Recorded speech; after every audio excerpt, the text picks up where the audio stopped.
Hello, this is Tina with Petri's Place Wildlife Rehab, and that was Diggy Smalls, our prairie dog, saying hello too. But we had almost 2 week old baby skunk that was orphaned, brought in just a few minutes ago. It is 164 grams. It is riddled with worms, so we've done some dewormer. And it was fed some kitten milk replacer, so we're trying to clean it up. Now we haven't fed it here yet. We do have some formula mixed up, but we're not quite ready to feed. This baby has been given some fluids. We did some ringers, so basically some subcutaneous fluids to try to get him hydrated.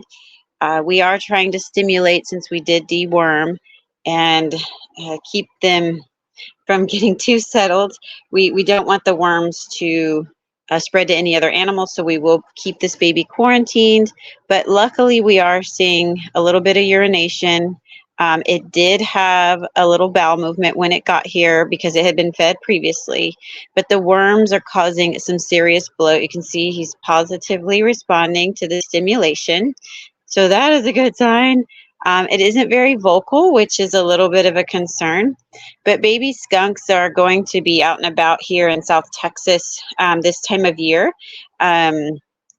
You will see the mamas out hunting during the day, and even older skunks than this, trying to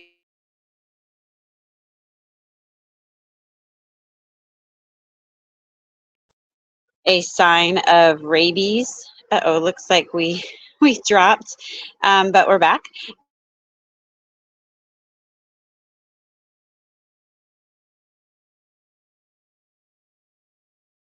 Are kept, away from these animals so that they can basically get fed and taken care of by mama and moved on. Mama will move them if there's a sign of a threat. But in this case, we're not sure what happened to mama. There was another sibling that did not survive. And so we are going to do our very best to take care of this little dude. It looks like we've gone enough potty.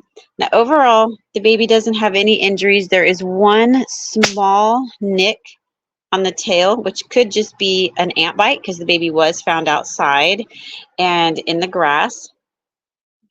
There are the good markings.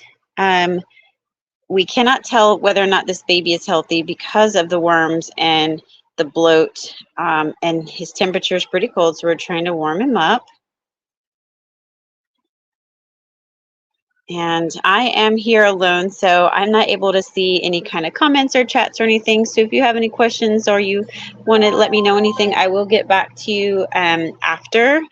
I just want to make sure that I've been able to warm this little guy up first, and I'll wait for the hydration to take more of a positive impact before I try to feed.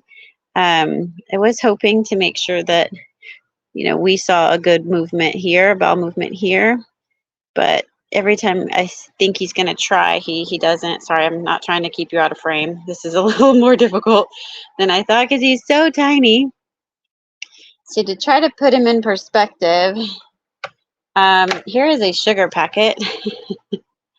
This is a little baby, so little bitty guy.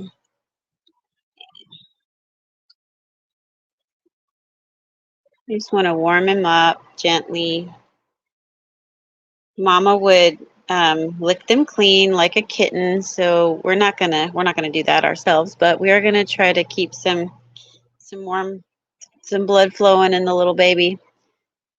Maybe see some of the worms pass since it's been a little while since we wormed. I'll show you the markings.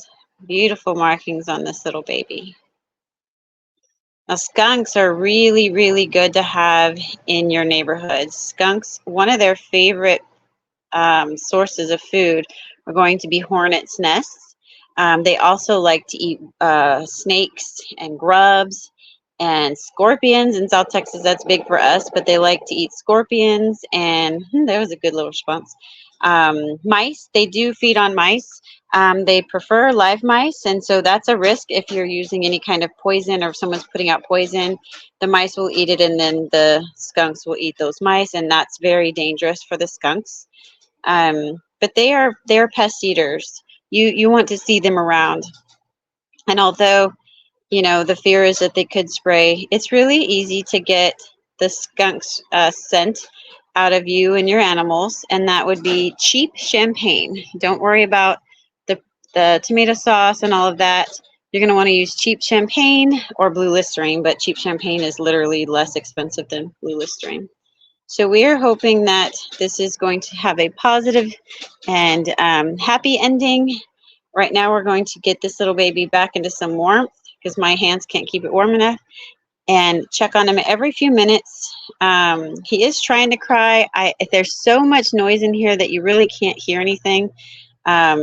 He's a little bit of stuff in his nose, so we'll keep checking on him. But I wanted to introduce you to this skunk right after it came in, and then we'll see how tonight goes.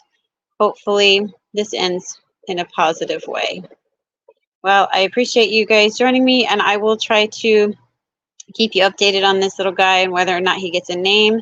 But here at Petri's Place, we are Friends of the Wild, and we hope that you check back in with us and see who we get in next. Have a great night.